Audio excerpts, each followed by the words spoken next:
mirando al Calvario está. Y el monte le espera frío y cruel, con su cruz comienza a caminar, y lágrimas de sangre resbalan por su piel. Este hombre solo vino a cumplir aquí un mandato de su padre el gran rey. Es Jesús quien vino a sufrir,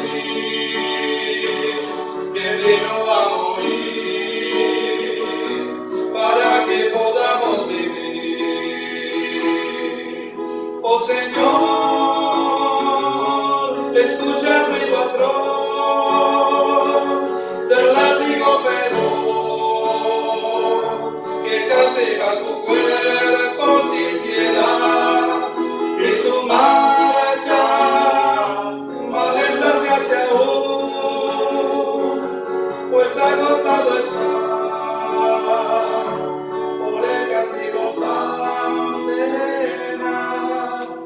Pero y de la cruz por mí, oh buen Jesús,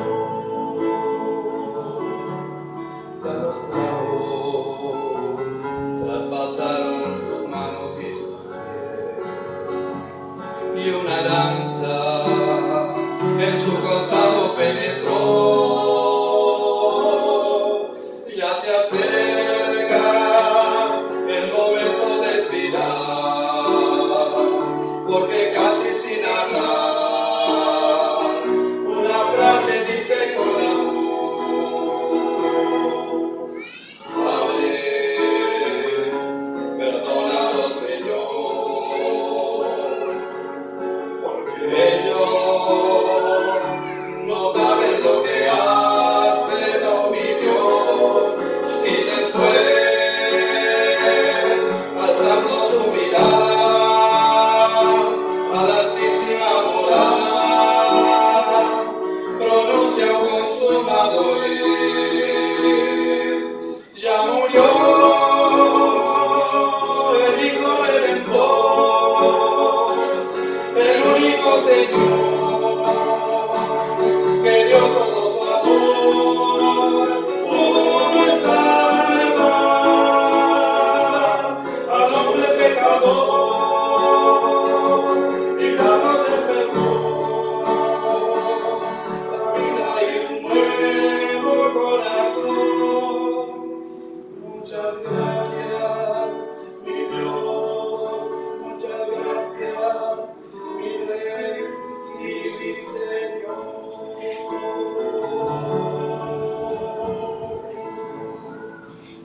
Especial de Pascua. Ante la premura de la cruz, vemos que el Señor lleva aparte a Pedro, en donde le pone en conocimiento que él lo negaría 3 veces. Así continuaremos en ver el perfil de Pedro ante los sucesos a cumplirse en breve. Aprendemos que no podemos confiar en nuestra propia fuerza o estabilidad, sino en nuestra debilidad. Así como nos dice el apóstol Pablo en 2 de Corintios capítulo 12, verso 9, y me ha dicho: bástate mi gracia, porque mi poder se perfecciona en la debilidad. Por tanto, de buena gana me gloriaré, más bien en mis debilidades, para que repose sobre mí el poder de Cristo. Nuestra debilidad reconocida a la fuerza, que es la lección que se impone aquí. Los otros discípulos estaban tan seguros de sí mismos como Pedro, en afirmarse a sí mismos, aunque no tan audaces. Sin embargo, vemos que Pedro no siente miedo o temor al realizar acciones que conlleven riesgo. Seguiremos el relato de los eventos y estamos ahora cuando Jesús ora en Getsemaní. Leemos en Mateo capítulo 26, verso 36. Entonces llegó Jesús con ellos a un lugar que se llama Getsemaní y dijo a sus discípulos: sentaos aquí, entre tanto que voy allí y oro. Verso 37. Y tomando a Pedro y a los 2 hijos de Zebedeo, comenzó a entristecerse y a angustiarse en gran manera. Verso 38. Entonces Jesús les dijo: mi alma está muy triste hasta la muerte, quedaos aquí y velad conmigo. Verso 42, otra vez fue y oró por segunda vez diciendo, Padre mío, si no puede pasar de mí esta copa sin que yo la beba, hágase tu voluntad.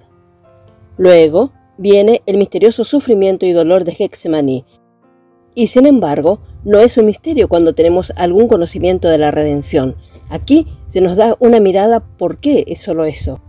En el alma santa del hombre, Cristo Jesús, por un pequeño momento vemos la agonía interna, las profundidades del dolor intenso que se apoderó de él al contemplar la cruz de la vergüenza. Él vio a la luz como Dios lo vio, al culpable colgando de ella, vio a los culpables, condenados, criminales, clavados allí en las tinieblas de la desesperación, de quien el Dios Santo apartó su rostro hacia un lado. La cruz, vista de la perspectiva de Dios, le fue descubierta en todo su horror. Entonces su alma es desnudada para nosotros. Hermanos, estamos pisando tierra santa cuando nos paramos aquí y contemplamos esto inclinado, la figura humillada en Getsemaní. La alzamara responde a su nombre retorcido en la angustia. Ella significa que es el lugar donde se procesa el aceite de la oliva. Su nombre proviene del árabe y significa lugar donde se exprime, es decir, exprimir las aceitunas. Aquí él enfrentó la tentación más poderosa y ganó la victoria más grande. Aquí fue donde él conquistó su propio espíritu y estuvo dispuesto a ser expulsado de la presencia de Dios como una cosa profana y ofensiva, que el santo no podía mirar excepto con aborrecimiento. Aquí, decimos, fue donde se libró la mayor batalla y se ganó la más grande victoria. A solas con su padre, bebió la copa amarga, siendo endulzado, sabiendo que era de su propia mano. Ningún otro podría haberlo hecho beber las terribles heces del dolor, ni siquiera nuestro caso desesperado podría haberlo conmovido. Era la voluntad del Padre, no había otra manera de salvarnos. Por lo tanto, él cede después de un triple grito de liberación diciendo, no sea como yo quiero, sino como tú. Leemos en Mateo capítulo 26, verso 39. Ahora, yendo un poco más adelante, se postró sobre su rostro orando y diciendo, Padre mío, si es posible, pase de mí esta copa, pero no sea como yo quiero, sino como tú. ¡Oh, maravilloso triunfo! Que los ángeles callen su canto en esa escena tan sublime. Por fin se encuentra un hombre que no busca su propia voluntad, sino que posee gozando la soberanía de Dios y su voluntad. No su razonar y preguntar ¿por qué?, sino su hacer y morir así cuando Dios lo ordene y lo disponga.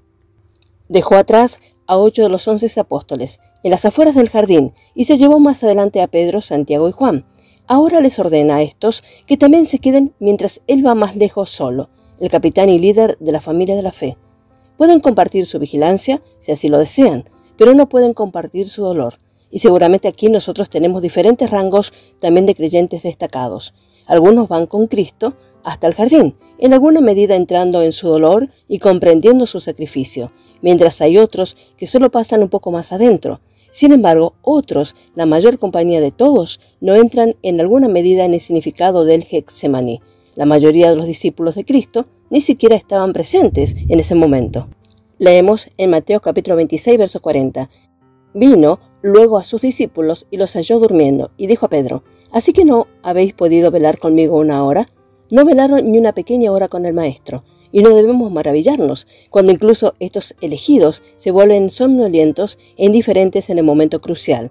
3 veces regresa y los encuentra durmiendo y aunque los despierta con reprensión, también hay una tierna disculpa por su debilidad y añade en el verso 41, velad y orad para que no entréis en tentación. El espíritu, la verdad, está dispuesto, pero la carne es débil. Mira el espíritu dispuesto, el propósito del corazón y tiene en cuenta el fracaso en consecuencia. La impotencia del hombre, incluso del mejor, para esta hora se ve en los discípulos. Oprimidos por la solemnidad y el pavor, se encuentran dormidos. Es como si fueran no cuerdos en el valle de la sombra de muerte, tal como se habían mostrado en el monte de la transfiguración. No pueden responder a su tierno llamado de que deben velar con él ni darse cuenta de su propia necesidad de velar y orar para que no caigan en tentación. Y luego añade en el verso 43, vino otra vez y los halló durmiendo, porque los ojos de ellos estaban cargados de sueño. Mateo 26, 44 nos dice, y dejándolos se fue de nuevo, y oró por tercera vez diciendo las mismas palabras. Verso 45, entonces vino a sus discípulos y les dijo, dormid ya y descansad, y aquí ha llegado la hora, y el Hijo del Hombre es entregado en manos de pecadores. Verso 46, levantaos, vamos, ved, se acerca el que me entrega. Dormid ya y descansar. es una frase de mucha expresión, pues su oportunidad había pasado. Solo probaron su lamentable incompetencia para siquiera ocupar el lugar con el que él les ofreció. Pero la causa está ahora en manos de uno que no puede fallar. Está a punto de sentar las bases de una nueva creación. De las ruinas de lo antiguo, de lo viejo saldrá un hombre digno de confianza, confiable que puede y podrá cualquier lugar de confianza en asociación con Cristo que Dios pueda ordenar. A esa feliz consumación Él está mirando y apresurando, porque incluso ahora ha sonado la hora. El traidor está a la puerta y con él una gran multitud con espadas y palos de parte de los principales sacerdotes y los ancianos. Entramos en la parte donde está la traición y el arresto de Jesús. Mateo 26, 47. Mientras todavía hablaba, vino Judas, uno de los 12, y con él mucha gente con espadas y palos de parte de los principales sacerdotes y de los ancianos del pueblo. Verso 48. Y el que le entregaba les había dado señal diciendo: al que yo besare, ese es, prendedle. Verso 49. Y enseguida se acercó a Jesús y dijo: salve, maestro, y le besó. Verso 50. Y Jesús le dijo: amigo, ¿a qué vienes? Entonces se acercaron y echaron mano a Jesús y le prendieron. Las espadas indican que los soldados romanos estaban presentes, mientras que las varas o los garrotes prueban la presencia de una guardia judía. Así tenemos a judíos y gentiles, todo el mundo representado aquí, listo y dispuesto a tomar parte en el pecado supremo de la humanidad. Judas, de buena gana, ocultaría su traición bajo la apariencia de un beso a su gentil maestro, pero el Señor penetra el disfraz. Él pregunta: amigo, ¿por qué estás aquí? ¿Cómo es que mi profeso amigo se encuentra en compañía de mis enemigos? Este es el punto de la pregunta. Lucas nos da una comprensión más completa. Leemos en Lucas capítulo 22, verso 48. Entonces Jesús les dijo: Judas, ¿con un beso entregas al Hijo del Hombre? El amor divino aún no había cerrado la puerta a este pecador. Él todavía podía arrepentirse, pero no aprovecha esta oportunidad. Satanás lo está llenando ahora y no hay retorno para él. Él mismo cerró la puerta. Así, en la continuidad del relato, vemos cómo van sucediendo los acontecimientos. Toman al Cordero de Dios sin resistencia. Él se había rendido, entregado completamente a su Padre y por lo tanto no necesita espada o garrote para coaccionarlo. Su camino es claro ante su rostro. Leemos en Mateo capítulo 26, verso 51. Pero uno de los que estaban con Jesús, extendiendo la mano, sacó su espada e hiriendo a un siervo del sumo sacerdote, le quitó la oreja.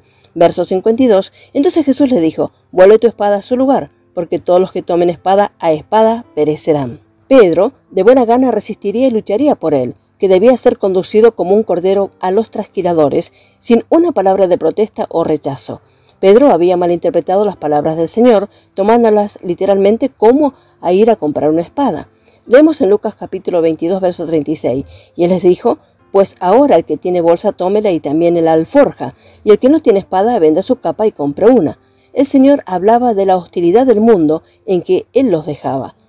Pedro, sin embargo, rápidamente toma su arma, la desenvaina y corta la oreja del siervo del sumo sacerdote. Pedro era impulsivo, impetuoso de cabeza y muy valiente. Él no tiene miedo de los resultados de una batalla. Ha visto al Señor en muchos lugares difíciles antes y él siempre escapó. Nunca se lo llevaron. Está seguro que el maestro realice algún milagro y sus enemigos caerán derrotados. Pero, él no se da cuenta de que ha menospreciado y tergiversado a su amado maestro, a quien moriría por servir. De esta manera, Cristo caería abajo. De hecho, ¿necesitaba él la espada de sus discípulos para sacar él mismo las débiles manos de los hombres? Debe ceder, rendirse, pero no es al hombre, sino a Dios. Él está tomando la copa de la mano de su Padre. ¿Y qué lugar tiene en esto una espada? Leemos en Mateo capítulo 26, verso 53. ¿Acaso piensas que no puedo orar ahora a mi Padre y que Él no me daría más de 2 legiones de ángeles? Verso 54. Pero ¿cómo entonces se cumplirían las escrituras de que es necesario que así se haga? Las legiones del cielo estaban a su disposición y el Padre, si así Él lo quisiera, le daría no 12 hombres frágiles, sino más que aún 12 legiones de ángeles, una legión para cada hombre. Pero entonces, ¿cómo se cumplirían las escrituras? Que así debería ser. Sí, su camino fue ordenado para él en la cámara del consejo en el pasado sin fecha. El Verbo se hizo carne y se cumplió, de hecho, en la carne de nuestro Señor Jesucristo, el Hijo de Dios. Además, el Señor recuerda a la multitud que había venido a aprenderle del cumplimiento positivo de la palabra escrita, como acababa de recordarlo a sus discípulos. ¿Por qué no lo habían prendido cuando él se sentaba diariamente en el templo enseñando? Él les preguntó. Temían a la gente. Ahora, a través de la traición de Judas, lo han encontrado de noche, cuando solo unos pocos seguidores débiles estaban con él. Sin embargo, no pudieron haberlo prendido, a menos que las Escrituras declarasen que así debía ser y que había llegado su hora. Ni el poder ni la astucia habrían tenido éxito contra él si no hubiera dicho al traidor en Juan capítulo 13, verso 27, y después del bocado Satanás entró en él. Entonces Jesús le dijo, lo que vas a hacer, hazlo más pronto. Él mismo firmó su propia sentencia de muerte, probando que era el antitipo del manso animal doméstico que estaba al servicio del hombre. Verso 55, en aquella hora dijo Jesús a la gente, ¿como contra un ladrón habéis salido con espadas y con palos para prenderme? Cada día me sentaba con vosotros enseñando en el templo y no me prendisteis. Verso 56, mas todo esto sucede para que se cumplan las escrituras de los profetas. Entonces todos los discípulos, dejándole, huyeron. Ahora bien, las ovejas del rebaño están dispersas, como también lo predijeron las escrituras, pero protegidos incluso en su huida por el pastor herido, como vemos en Juan capítulo 18, verso 8. Aquí era donde no podían seguirlo, ni siquiera como lo había dicho a Pedro. Entró solo en el tenebroso valle de la muerte, no con los suyos, sino por los suyos propios. Él fue contado con los transgresores en la muerte, pero no con los discípulos. Él debe morir solo, para que éstos sean contados con él en vida. Ahora contemplaremos a Jesús ante Caifás y el consejo, y visualizaremos el juicio mundial del rey. Mateo capítulo 26, verso 57. Los que prendieron a Jesús le llevaron al sumo sacerdote Caifás, a donde estaban reunidos los escribas y los ancianos. Verso 58. Mas Pedro le seguía de lejos, hasta el patio del sumo sacerdote, y entrando, se sentó con los alguaciles para ver el fin. Nos dice, y los que habían echado mano de Jesús se lo llevaron. El Señor de la Gloria es ahora agarrado por las débiles manos de los hombres y llevado ante el tribunal de este mundo. Aparece primero ante el tribunal eclesiástico o religioso. Recuerda que fue el judío que profesaban conocer y amar a Dios, quienes eran sus enemigos declarados. Ellos eran los agresores en su rechazo y muerte, y así habían sido juzgados por Dios. Los ha desechado como una nación, casi durante 2000 años, y el mayor de sus sufrimientos aún está por llegar. Sin embargo, no es solo el judío, sino todo el mundo el que ahora está siendo juzgado en este juicio de Cristo. Se encuentra ante el principal cuerpo de religiones del mundo, el Sanedrín, y el principal poder del mundo en ese entonces, Roma, de quien Pilato era el representante y la sabiduría del mundo representado por Herodes. Todos están en evidencia, aunque el presente historiador inspirado no registra el último juicio. Está reservado para Lucas informarnos de Herodes, porque nos está hablando del mundo, de la estimación del hombre. A todos se les da la oportunidad de expresar su juicio de Cristo, que el veredicto seguramente los juzga. Prueba que no conocen ni aman a Dios, y prueba que son sus enemigos y están en rebelión contra Él. El corazón de todos los hombres está desnudo, alto, sumo sacerdote y gobernador, rey y campesino, rico, pobre, culto o ignorante, judío y gentil. Todos tienen voz en la condenación del Hijo de Dios. Y este pecado, el rechazo de Cristo, se pone a la puerta del mundo. Es el único pecado que nunca será perdonado. Todos los demás pecados, Cristo los ha llevado en su propio cuerpo sobre el madero. Pero si los hombres no aceptan el sacrificio que Dios mismo proveyó, no queda más ofrenda por el pecado. Rechazar a Cristo es rechazar a Dios y su salvación. Es rechazar la vida, la luz, la paz y la esperanza. La pregunta que hace Pilato es clara, es la pregunta primordial. Leemos en Mateo capítulo 27, verso 22. Pilato les dijo, ¿qué pues haré de Jesús llamado Cristo? Todos le dijeron, sea crucificado. La respuesta asienta nuestro destino eterno. Como se dijo, todo el mundo estuvo representado aquí en el juicio y rechazo de Cristo. Lo juzgaron culpable de muerte y al hacerlo, se juzgaron culpables a sí mismos, porque Él estaba allí como su sustituto. Cuando lo aceptamos como nuestro Salvador y Redentor, reconocemos por encima del veredicto. Sin embargo, al mismo tiempo revertimos la decisión del mundo en cuanto a Cristo personalmente. Ellos lo llamaron impostor, mentiroso y Belcebú. Nosotros lo llamamos el camino, la verdad y la vida cuando lo aceptamos.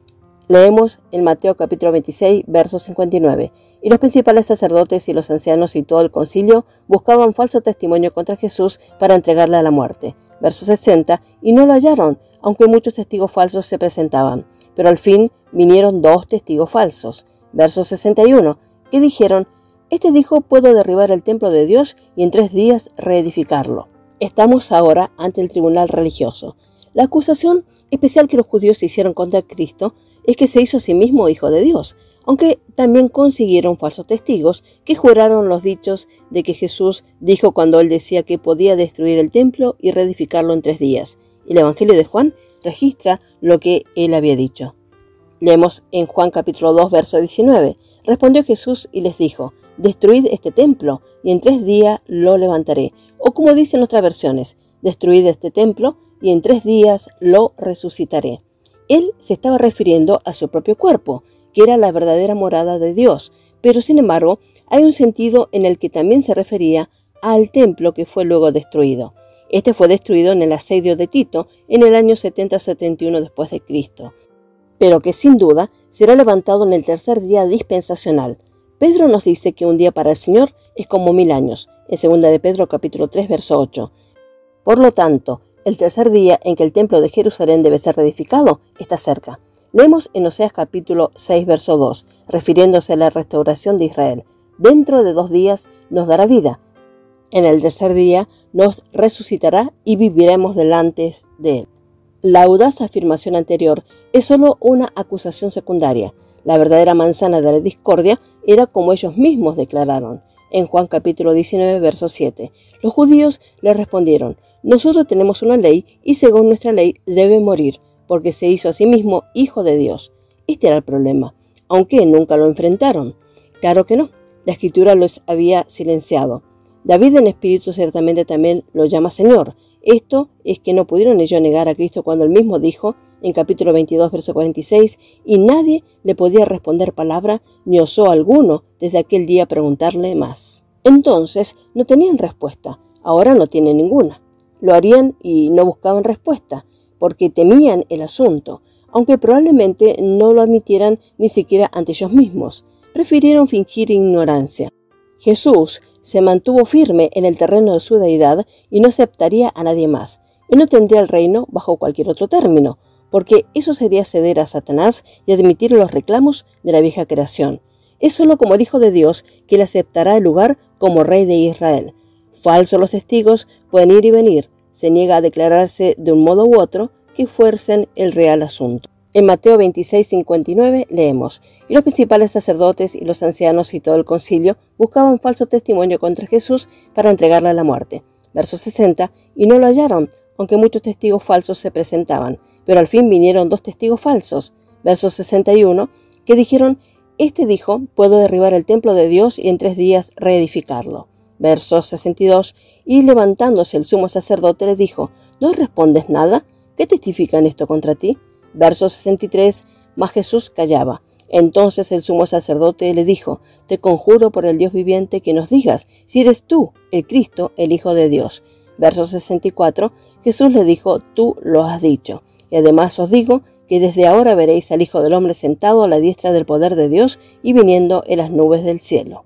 Él no lo deja descansar aquí. Él tiene más para decirles. Después de esto veréis al Hijo del Hombre sentado a la diestra del poder y viniendo en las nubes del cielo.